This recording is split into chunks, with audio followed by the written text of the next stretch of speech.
जय श्री ओम नमः सिद्धेभ्यः। जय श्री ओम नमः सिद्धेभ्यः। जय श्री ओम नमः सिद्धेभ्यः। नमो अरिहंताणं, नमो सिद्धाणं, नमो आयर्याणं, नमो उवज्झायाणं, नमो लोये सवसानम्। ओंकारं बिंदु संयुक्तं नित्यं ध्यायन्ति योगिनः कामदं मोक्षदं चैव ओंकाराय नमो नमः। अविरल शब्द घनौघ प्रक्षालित सकल भूतल कलंका मुनि उपासित तीर्था सरस्वती हरतु नो दुर्ता। अज्ञानतिमिरान्ध्यानां ज्ञानाञ्जन्य शलाकया चक्षुरुन्मीलितं येन तस्मै श्री गुरुवे नमः। श्री परम गुरुवे नमः। परंपराचार्य गुरुवे नमः। सकल कलुष विध्वंसकम श्रेयसां परवर्धकम धर्म संबंधकम भव्य जीव मनः प्रतिबोधकारकम पुण्य प्रकाशकम पाप प्रणाशकम इदम शास्त्रम श्री समय सार नामधेयम्। अस्य मूल ग्रंथ कर्तारः श्री सर्वज्ञ देवा, तदुत्तर ग्रंथ कर्तारः श्री गणधर देवा, प्रति गणधर देवा, तेषां वचनानुसार मा साध्य आचार्य श्री कुंद कुंद देव विरचितं श्रोतारः सावधानतया शृण्वन्तु। मंगलम भगवान वीरो मंगलम गौतमो गणी मंगलम कुंद कुंदाद्यौ जैन धर्मोस्तु मंगलम सर्वमंगल मांगल्यम सर्वकल्याणकारकं प्रधानं सर्वधर्माणां जैनं जयतु शासनम्।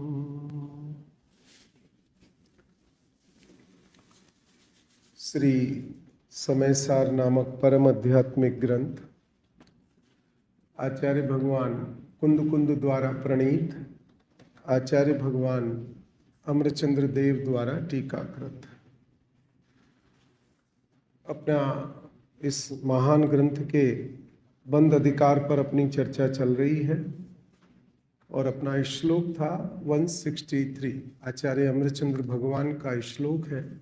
आधा श्लोक अपन ने सुबह के सेशन में समझा था, आधा श्लोक अपन बाकी का विषय अब यहाँ पर समझने का प्रयास करेंगे। गंभीर चर्चा है, इसे कल भी कहा था, आज भी यही कह रहा हूँ। जब जब ये सर्वज्ञ देव का विषय चले उसी समय अपने अज्ञान को समझने का प्रयत्न करना और अपने ज्ञान स्वभाव को, अपने ज्ञान स्वभाव रूप होने का पुरुषार्थ जागृत करना उसी समय, बाद के लिए मत रखना। क्यों? क्योंकि जब भगवान की वाणी सामने साक्षात कानों में पड़ती है तो उस समय पुरुषार्थ भी अपनी तीव्रता से काम करता है। अब क्योंकि सामने विश्वास के साधन हैं, जयेश भाई, बहुत फर्क पड़ता है। अगर कोई वक्ता जिनवाणी को देख करके, जिनवाणी की पंक्ति पढ़ के प्रवचन करे तो आपके विश्वास में, श्रद्धा में अनंत गुनी वृद्धि होती है। और वही वक्ता बिना जिनवाणी के अगर करे तो आपके विश्वास में उतनी वृद्धि नहीं होती है जितनी, क्योंकि यहाँ ये लगता है कि ये भगवान की वाणी हमारे कानों में पड़ रही है। अंतर समझ में आ गया कि नहीं आ गया? ये दो चीजें। इसलिए ये बात क्यों कही है कि जब जब ये अभी जो अपने ज्ञान स्वभाव की चर्चा चलेगी इसमें, और ज्यों ज्यों ज्ञान स्वभाव की चर्चा चले त्यों त्यों मेरा स्वरूप ऐसा है, उसी समय उसका भाव भाषण करने का प्रयास करना। होगा नहीं होगा, ये प्रत्येक द्रव्य की अपनी स्वतंत्र पर्यायगत योग्यता है, पर इतना जरूर होगा कि उस होने में जो बाधक रूप कर्म है उनकी अनंत गुनी निर्जरा होगी। हेमंत भाई समझ में आ रहा है? वो बहुत जरूरी है। देखो अपनी बात कहां तक हो गई थी, पूरा पढ़ देता हूं, फिर जहां से अपने को जो बात प्रारंभ करनी थी वो बात आज के इसमें प्रारंभ करेंगे। जो राग के उदय रूप महारस के द्वारा, हिमांशु भाई, महारस के द्वारा सारे विकल्प छोड़ दो, अब सारी व्यवस्था संबंधी सारे विकल्प छोड़ दो, अब इसी पे ही अपने उपयोग को एकाग्र करो। समस्त जगत को प्रमत्त करके रस के भाव से भरे हुए महानृत्य के द्वारा खेल रहा है, ऐसे बंध को, अनादिकाल से हमारे साथ बंध ही खेल रहा है ना, रागादि की ही खेल रहे हैं ना, आज तक भी, आज भी निरंतर। ये रागादिक के कारण ही तो मैं दुखी हूं, क्योंकि रागादिक बंध का हेतु है। जैसे शुद्धात्म जी अपनी चर्चा ले रहे हैं ना, कि फिर वो कर्म का उदय आएगा, इन भावों का फल क्या होगा। बात तो एक ही है कि उन भावों से नवीन कर्म बंधेगा, नवीन कर्म से पुनः रागादि की परिणति होगी, पुनः रागादि से पुनः बंध होगा, तो जीव को बाहर निकलने का कोई मौका, पंकज समझ में आ रहा है? देखो, ऐसे बंध को उड़ाता दूर करता हुआ, कौन है ऐसे बंध को दूर करने वाला? अनादिकाल से जिस बंध ने मेरे ऊपर शासन कर रखा है, अनंत पुरुषार्थ करके भी जिस बंध को मैं दूर नहीं कर पाया, 11 अंग और 9 पूर्व का ज्ञान अनंत बार किया, भगवान के समव शरण में अनंत बार गया, स्वयं मुनि दीक्षा धारण करके अनंत बार अनंत पुरुषार्थ किया, फिर भी बंध का एक अंश भी कम नहीं हुआ। ऐसे त्रिलोक विजयी बंध पर कौन विजय प्राप्त कर सकता है? प्रश्न समझ में आ रहा है संजय जी? बहुत गहरी बात है। ऐसे त्रिलोक विजयी बंध पर कौन विजय प्राप्त कर सकता है? बाहर देखने की जरूरत नहीं है अंकित, बाहर देखने की जरूरत नहीं है। बाहर के साधनों ने तो अनंत बार अनंत पुरुषार्थ करा दिया। अगर तीर्थंकर भगवान के कारण से होता तो अनंत बार तीर्थंकर के समव शरण से खाली हाथ लौट के आ चुका हूं। अगर जिनवाणी के श्रवण से होता, जिनवाणी के पठन से होता, तो 11 अंग और 9 पूर्व का ज्ञान अनंत बार कर चुका हूं। इस भाई, अगर कोई क्रिया से होता, कसायों की मंदता से होता, तो अनंत बार स्वयं मुनि दीक्षा धारण कर चुका हूं। कुछ भी नहीं हुआ। इसका मतलब क्या था? कि मैंने बंध को दूर करने के लिए सदैव पर की ओर देखा। किसकी ओर देखा? पर की ओर देखा, जबकि बंध का कारण पर नहीं था। क्यों नहीं था अंजू बंध का कारण पर? क्योंकि यदि बंध का कारण पर हो तो सिद्ध भगवान निर्बंध नहीं हो सकते कभी, क्योंकि उनके ज्ञान में तो लोकालोक झलकेगा, उनके ज्ञान में तो निगोदिया जीव के दुख। संजय जी आज बता रहे थे ना, कौन संजय जी बता रहे थे ना, निगोदिया जीव के दुखों को कौन केवली ज्ञान गम्य है। 3-4 चीजें बताई थी ना, कि उसके जन्म मरण को कौन जान सकता है? सर्वज्ञ भगवान ही जान सकते हैं, कोई और नहीं जान सकता। समझ में आ रही है ना बात? क्या कहा? कि जो बंध इतना कठिन है, कितना कठिन है कि जगत के सारे पर पदार्थों का पूज लिया, पर वो अपनी जगह से टसमस नहीं हुआ। इसका अर्थ क्या है? कि पर से बंध नहीं होता है। जब पर से बंध नहीं होता है तो पर के हेतु से निर्बंध भी नहीं हो सकता है। न्याय समझ में आ रहा है मिनल भाई? क्या अगर पर से बंध नहीं होता है तो कोई पर उस बंध को दूर भी नहीं कर सकता है। एक अपने आप बहुत अच्छा न्याय है विपिन जी, बहुत ध्यान से समझना। लोक में, वैदिक मत में, हिंदू मत में यह मान्यता है कि ब्रह्मा जी ने सृष्टि की रचना की, विष्णु जी ने सृष्टि का पालन किया और महेश ने सृष्टि का संहार किया। ये एक सामान्य कथन अपने हिंदुस्तान में, सामान्य कथन अतुल भाई चलता है। चारू बहन ख्याल में आ रही है? अब मैं कहता हूं, महेश जी सृष्टि का संहार कब कर पाए? कि किसी ने उस सृष्टि की रचना की थी तो संहार कर पाए।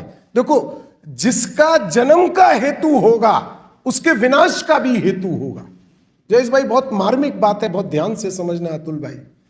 जिसके जन्म का हेतु होगा, जिसकी उत्पत्ति का हेतु होगा, उसके विनाश का भी हेतु होगा। हेतु समझते हैं ना बहनों? हेतु समझते हैं ना? कारण। उसके विनाश का भी कारण हो। जिसके जन्म का कारण नहीं होगा उसके विनाश का भी कारण नहीं हो सकता।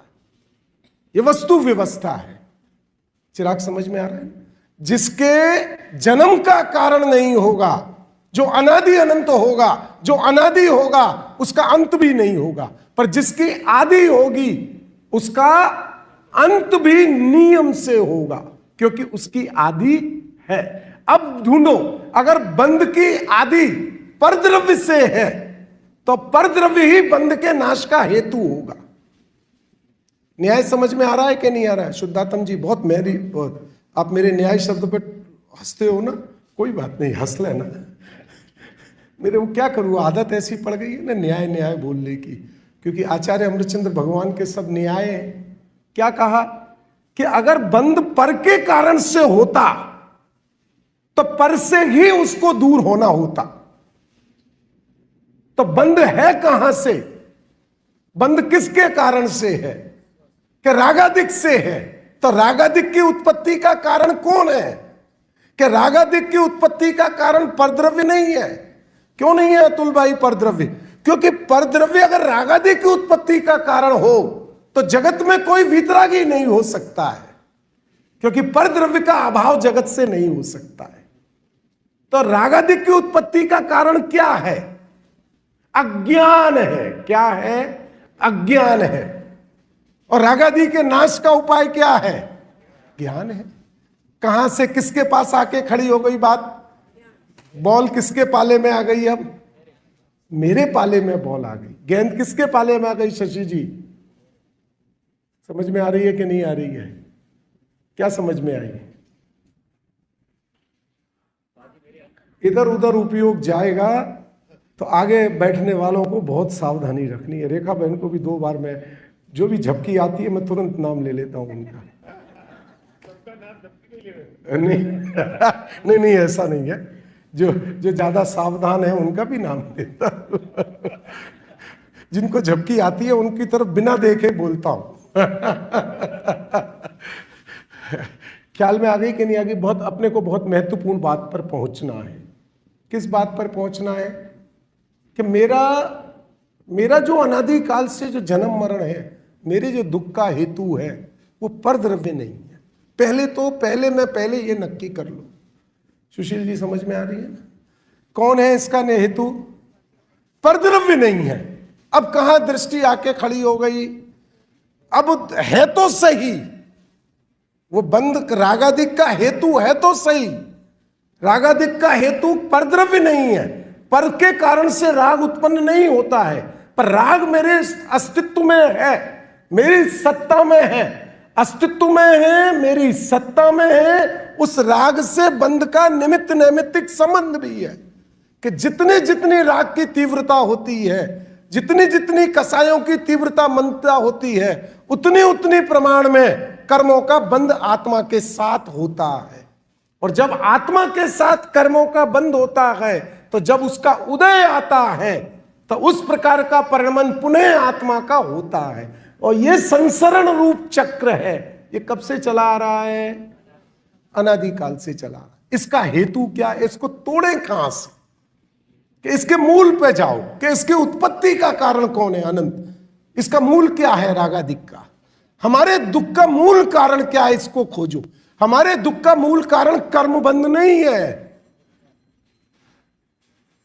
हमारे दुख का मूल कारण रागादिक नहीं है। अब ध्यान से बात को समझना, हमारे दुख का मूल कारण रागादिक नहीं है। मैं क्या कह रहा हूं,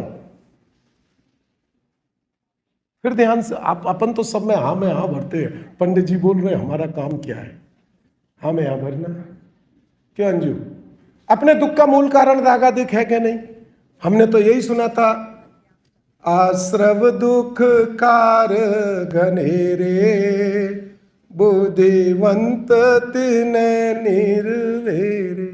आश्रव माने कोई रागादिक, तो हमने तो अभी तक रागादिक कोई दुख का कारण माना है। रागादिक दुख का कारण है कि नहीं? क्यों मिनल, रागादिक दुख का कारण है कि नहीं? तो सुख का कारण है। क्या है? अरे भाई, रागादिक दुख का कारण नहीं है।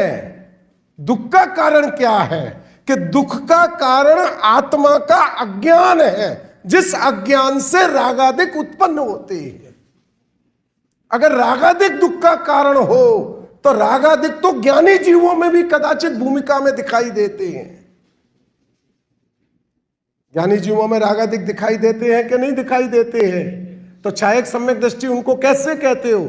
छायक सम्यक दृष्टि का मतलब समझते हो? सिद्ध समान सम्यक दर्शन। सिद्ध भगवान का भी सम्यक दर्शन छायक होता है, और जो महापुरुष उत्तम पुरुष होते हैं, जो पुराण पुरुष जिनको अपन कहते हैं, उनका सम्यक दर्शन भी सिद्ध समान ही होता है, पर उनको रागादिक होते हैं।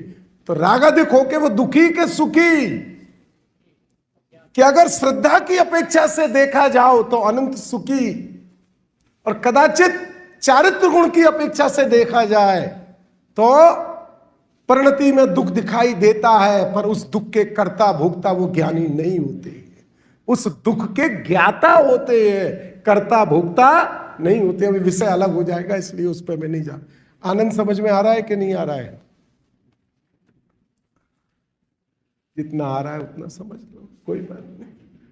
वो सिर हिलाने से समझ में आ गया कि कितना समझ में आ रहा है। अब समझ में आ गई कौन है मेरे दुख का कारण? हम सबके दुख का कारण कौन है?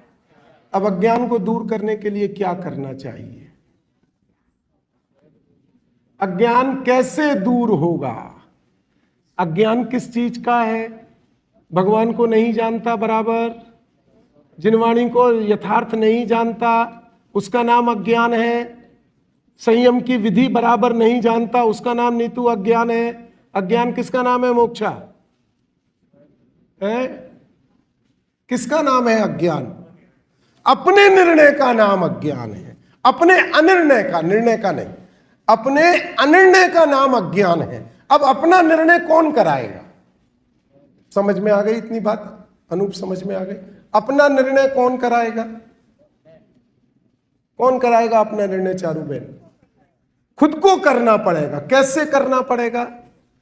भगवान के ज्ञान से करना पड़ेगा, सर्वज्ञ भगवान के ज्ञान से करना पड़ेगा। किसके ज्ञान से करना पड़ेगा? अपने ज्ञान में शक्ति है हिमांशु कि अपना निर्णय कर लेवे? है शक्ति? पक्की बात। वो तो मिथ्या ज्ञान है। अपना ज्ञान अभी कैसा है? क्यों क्षितिज, कैसा है अपना ज्ञान? सम्यक ज्ञान का मिथ्या ज्ञान? घबराना नहीं, जो पूछ रहा हूं उसका सही सही उत्तर देते चलो। अपना ज्ञान कैसा है? मिथ्या ज्ञान के सम्यक ज्ञान? मिथ्या ज्ञान। तो मिथ्या ज्ञान से कैसे आत्मा समझ में आएगा? मिथ्या ज्ञान से अज्ञान कैसे दूर होगा? तो ये मिथ्या और सम्यक, ये ज्ञान है या ज्ञान की उपाधि है? ये क्या है मिथ्या और सम्यक? मिथ्या और सम्यक ये क्या चीज है? ये ज्ञान है कि ज्ञान की उपाधि है? हम किसकी चर्चा कर रहे हैं, उपाधि की कि ज्ञान की? ज्ञान कैसा है? अरे वो परम पारिणामिक भाव बता रहे हैं ना संजय जी। ज्ञान कैसा है? ये घड़ी कैसी है, अच्छी के बुरी? जो उत्तर देगा उसको ये घड़ी दे दूंगा ईमानदारी से। जिनवाणी की गद्दी पे बैठ के ये बोल रहा हूं। अब जो रोलेक्स तो नहीं, ओमेगा है। तो चलो, जो है वो, जो इसका उत्तर ये बता देगा कि ये अच्छी के बुरी, उसको ये घड़ी भेंट स्वरूप दे दी दूं।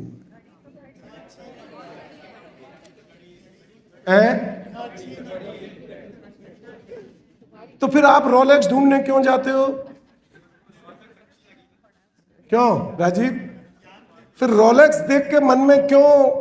अब हम खरीद तो पाते नहीं है अतुल भाई, पर जब एयरपोर्ट पे जाते हैं ना, तो वो रोलेक्स का जो क्या बोलते हैं उसको, आउटलेट होता है, एयरपोर्ट पे ही होता है, सब जगह तो मिलेगा नहीं। देखने का जरूर मन होता है, उसका भाव जानने का मन होता है कि $80,000 की है, कि $1,00,000 की है, कि $1,25,000 की है। जयेश भाई अभी इतनी ताकत नहीं है कि स्विट्जरलैंड जाके खरीद लाएं।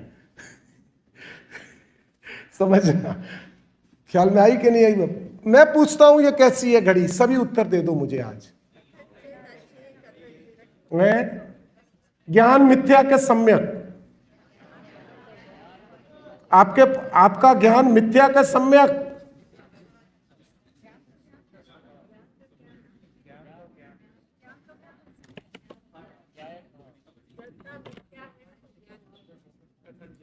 अपेक्षा लग गई?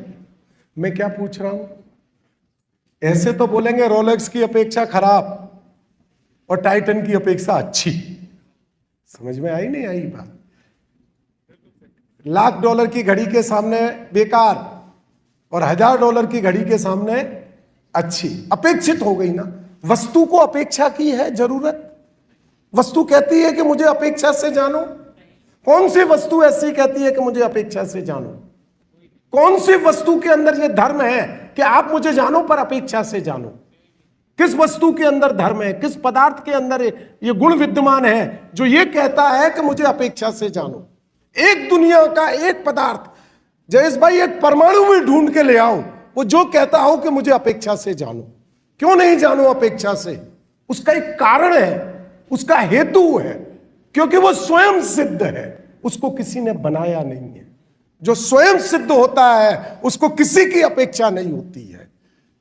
जो नवीन जन्म लेता है उसको अपेक्षा होती है, स्वयं सिद्ध को कभी अपेक्षा। विलास भाई आप घर में कैसे भी रहो, आप निक्कर में रहो, अब यहां तो निक्कर भी फैशन है, पर हमारे यहाँ इंडिया में बड़ा निक्कर में नहीं निकलता है आदमी बाहर। पर आप कैसे भी रहो, बनियान कैसी भी हो, कैसे भी आप बिना बनियान के भी घर में घूमो, पर घर में घूम रहे हो ना, तो क्योंकि घर में अपेक्षा नहीं है, कौन देखेगा कौन क्या करेगा। पर जैसे ही घर से बाहर निकलोगे तो 25 अपेक्षाएं खड़ी हो जाएंगी। तो ऐसे ही वस्तु का निर्णय उसके स्वभाव से करोगे तो स्वभाव यह कहता है कि मुझे किसी भी पर पदार्थ की अपेक्षा नहीं है, मैं अपने आप में अपना स्वरूप बताने में परिपूर्ण हूं। ख्याल में आ गई? तो मेरा ज्ञान मिथ्या के सम्यक। क्यों? अभी वर्तमान ज्ञान कैसा? मिथ्या के सम्यक। अरे ज्ञान मिथ्या सम्यक होता ही नहीं है। सम्यक की अपेक्षा मिथ्या कहते हो और मिथ्या की अपेक्षा सम्यक कहते हो। ज्ञान तो ज्ञान होता है। ख्याल में आई कि नहीं बात? मेरा स्वरूप क्या है? मेरा स्वरूप क्या है? अच्छा, सिद्ध भगवान का ज्ञान मिथ्या के सम्यक।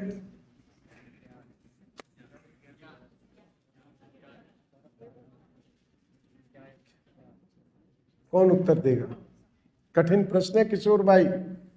सिद्ध भगवान का ज्ञान मिथ्या के सम्यक।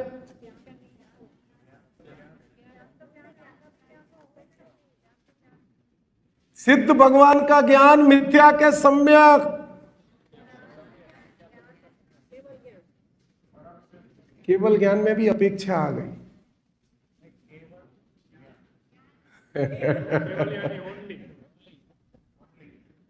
सिद्ध भगवान का भी ज्ञान ज्ञान है, सम्यक मिथ्या अपेक्षाएं हैं, और वस्तु अपेक्षाओं से निरपेक्ष होती है। ये बात समझने की जरूरत है। वस्तु को किसी की अपेक्षा नहीं होती है, अपेक्षा लगते ही भार उत्पन्न होता है। निरपेक्ष वस्तु निर्भर होती है क्योंकि वो स्वयं सिद्ध, जो है वही है, बस और कुछ नहीं। बात समझ में आती है अतुल भाई? कैसा है मेरा स्वरूप? जो है सो है। अब वो जो अनादिकाल का अज्ञान है जो मेरे साथ है, जिस अज्ञान के कारण से रागादिक का बंध होता है, किस चीज का अज्ञान है? वो अज्ञान किसका है? पर पदार्थ का है, देवगुरु शास्त्र का है, किसका अज्ञान है?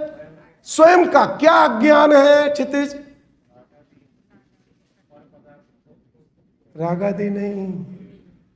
फिर बताया कि जब अज्ञान है वो आत्मा का अज्ञान है, उस अज्ञान से रागादिक उत्पन्न होते हैं। फिर समझना बात को, कहीं भी पर पदार्थ का प्रवेश नहीं है अज्ञान में। बहुत ये सूक्ष्म बातें हैं, जितनी आपको समझ में आए आप बहुत ध्यान से समझ लो। बहुत महत्वपूर्ण चर्चा है ये साधारण चर्चा नहीं है। ये रागादिक का अज्ञान मुझे नहीं है। क्यों होगा रागादिक का अज्ञान? मुझे रागादिक का अज्ञान नहीं है, मुझे मेरा अज्ञान है। मेरे अज्ञान से रागादिक उत्पन्न होते हैं। मैं अपने ज्ञान स्वभाव को नहीं जानता। मेरा काम मात्र जानना है, मेरा काम और कुछ करना नहीं है। रागादिक उत्पन्न करना यह आत्मा का काम नहीं है, आत्मा उत्पन्न भी नहीं करता है। रागादिक के समय भी आत्मा रागादिक को उत्पन्न नहीं करता है। विपिन जी की गाथा चल रही है ना, अद्भुत। क्रोधादि में क्रोधादि है, उपयोग में उपयोग है। और कितनी सूक्ष्म बात कही है। पूरे जिनागम में एक ही जगह यह चर्चा है अतुल भाई कि क्रोधादिक के प्रदेश भिन्न है और ज्ञान के प्रदेश भिन्न है। कोई माई का लाल इसको सिद्ध नहीं कर सकता है। पूरे जिन शासन में एक ही जगह ये प्रदेश भिन्नता की बात आई, और कहीं जिन शासन में ये बात नहीं। ये तो आई है अनुमान से, लक्षण से, उसके निमित्त नैमित्तिक संबंध से जान लो कि रागादिक भिन्न है और आत्मा भिन्न है, पर प्रदेश भिन्न है। ये केवल ज्ञान गम्य चर्चा आचार्य अमृतचंद्र भगवान ने इस संवर अधिकार के प्रारंभ में की है। समझाएंगे विपिन जी उसको। क्या कहा? समझ में आ रहा है? मुझे तो बहुत गंभीर लग रहे हैं सब लोग। समझ में आ रहा है कि नहीं आ रहा है? नितेश समझ में आ रहा है? क्या कह रहे हैं? किसका अज्ञान है?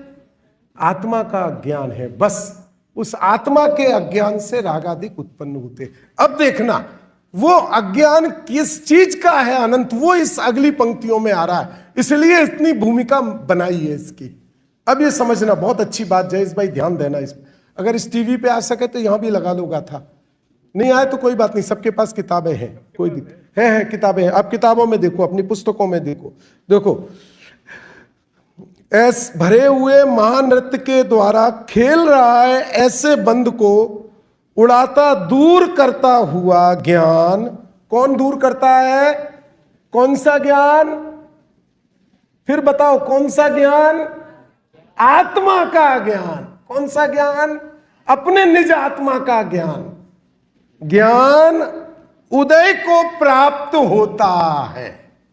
उदय को प्राप्त होता है का मतलब क्या हुआ? ज्ञान कब से है? ज्ञान कब से है मेरे पास? अनादिकाल से है। तो अब यहां जो बंध को दूर करने वाला ज्ञान का मतलब क्या हुआ? कोई नवीन ज्ञान पैदा हुआ जयेश भाई? तो क्या हुआ है ये? उदय को प्राप्त होता हुआ मतलब क्या हुआ? उस ज्ञान को यह समझ में आ गया कि मैं ज्ञान स्वभाव हूं। उदय को प्राप्त का मतलब समझ में आया कि नहीं आया? बहनों इधर समझ में आया कि नहीं आया? नहीं आया अभी समझ में। उदय को प्राप्त होने का मतलब क्या है? उस ज्ञान को यह समझ में आ गया कि मैं ज्ञान हूं, मैं रागादिक नहीं हूं। उसका नाम क्या है? उदय को प्राप्त। है तो ज्ञान, है तो अनादिकाल से, है तो स्वयं सिद्ध। पर उदय को प्राप्त का मतलब क्या हुआ? नया पैदा नहीं हुआ। उस ज्ञान को ही ये ज्ञान में आ गया कि मैं ज्ञान हूं। नहीं समझ में आई बात? लोग कहते हैं जल्दी से पंडित जी आगे बढ़ो, आ गई आ गई आ गई। क्यों संजय, बहुत जल्दी होती है ना। देखो कितनी, अपन दर्पण के सामने खड़े होते हैं अतुल भाई, क्या देखते हैं? दर्पण के सामने खड़े होके क्या देखते हैं शुद्धात्म जी? क्या देखते हैं? मुझे लंबा बोलना पड़ता है शुद्धात्म जी में। क्या देखते हैं? किसको देखते हैं? अपने को देखते हैं ना, अपन ही दिखता है ना। और जब हमारे यहाँ डस्टिंग करने वाली बाई आती है तब दर्पण में क्या देखते हैं? दूर खड़े होके देखते हैं कि दर्पण के सामने देखते हैं? डस्ट को कहां से देखते हैं चारू बहन? जहां से अपने को देख रहे थे उसी स्थान पर खड़े होकर दर्पण को देखते हैं कि वो दरवाजे से बाहर जाके दर्पण को देखते हैं?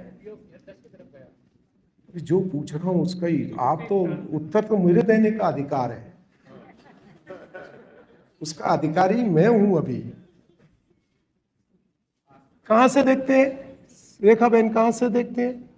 जिस जगह आप अपने आप को खड़ा होकर के, जिस दर्पण में आप अपने आप को देखते हो, जब आपकी वीक में 2 बार वो डस्टिंग वाली, वो कौन सी पोलैंड की आती है, कहाँ की आती हैं, जो यहाँ डस्टिंग वाले जो आते हैं ना, कहाँ के कोई अलग देश है जहाँ के बहुत मेड सर्विस जो स्मार्ट होते हैं, फटाफट 1-2 घंटे में पूरा घर आपका चमका के जाते हैं। वो जो भी होते होंगे, अमेरिकन तो नहीं होते, वो तो मुझे पता है, बाहर के ही कोई देश के स्पेशलिस्ट होती हैं, वो आती हैं। तो जब आप सामने वो भी खड़ी हो और आप भी खड़े हो, तब आप क्या देखते हो? दर्पण में अपने को देखते हो कि दर्पण की गंदगी को देखते हो, या दर्पण के उसमें जो डस्ट जमी है उसको किसको देखते हो? डस्ट को देख। तो आप दिख रहे हो कि नहीं? तो फिर आप अपने आप को क्यों नहीं देख रहे हो? जब आप रोज जाते हो तो डस्ट को नहीं देखते हो, रोज जाते हो तो किसको देखते हो? अपने को। और उसी स्थान पर खड़े होकर के जब वो मेड आई तब आप किसको देखते हो? अब इसमें दर्पण का क्या दोष? शशि जी, दर्पण का क्या दोष? दर्पण ने कुछ कहा? दर्पण ने ये कहा कि अब इस समय जब मेड आए तो मेरे को देखना, जब तक मेड नहीं आए तब अपने आप को देखना। ऐसे दर्पण ने शर्त लगाई थी? क्यों जयेश भाई, शर्त लगाई थी? नहीं लगाई थी ना। अर्थ समझ में आया? ज्ञान क्या कहता है? जब मुझे देखना चाहो मुझे देख लो, और जब रागादिक को देखना चाहो रागादिक को देख लो। रागादिक के उदय के काल में भी मैं तो वहीं का वहीं हूं, और जब मुझे देखोगे तब भी मैं वहीं का वहीं हूं। तब रागादिक नहीं दिखेंगे, होते हुए भी नहीं दिखेंगे। न्याय समझ में आ रहा है कि नहीं आ रहा है? रागादिक होते हुए भी रागादिक नहीं दिखेंगे, ज्ञान ही दिखेगा। ज्ञान में ऐसी जबरदस्त शक्ति स्वभाव से विद्यमान है। पंकज समझ में आ रहा है? राजीव समझ में आ रहा है? ये शक्ति है मेरे पास, नाचने वाली शक्तियां हैं, जिन शक्तियों के आगे सारा बंद, 3 लोक 3 काल के रागादिक के परिणाम भी कुछ खड़े नहीं रह सकते हैं। मैं जब जिसको देखना चाहूं मैं उसको देख सकता हूं। ऐसी शक्ति मेरे अंदर सदा काल विद्यमान है। समझ में आ रही है? सदा काल का मतलब समझती हो धारा? अभी चाहूं तो अभी अपने को देख सकता हूं, अभी चाहूं तो मैं अभी अपना निर्णय कर सकता हूं। ख्याल में आ रही है ना भैया? हिमांशु भाई समझ में आ रही है कि नहीं आ रही? अब चलू आगे थोड़ा सा। देखो, उड़ाता दूर करता हुआ ज्ञान उदय को प्राप्त होता है। समझ में आ गया? उदय को प्राप्त होता है का मतलब कौन सा ज्ञान? जो मेरे अंदर है, जो आज तक अज्ञान रूप परिणमित हो रहा था, वही ज्ञान स्वभाव रूप परिणमित हुआ है। कोई नया ज्ञान आया नहीं। इसलिए अज्ञान के काल में भी ज्ञान का ही स्मरण करो। क्या कह रहा हूं मैं, ध्यान से समझना। जब ज्ञान अज्ञान रूप परिणमित हो रहा है, तब भी उसके ज्ञान स्वभाव की ही वंदना करो। अपना बच्चा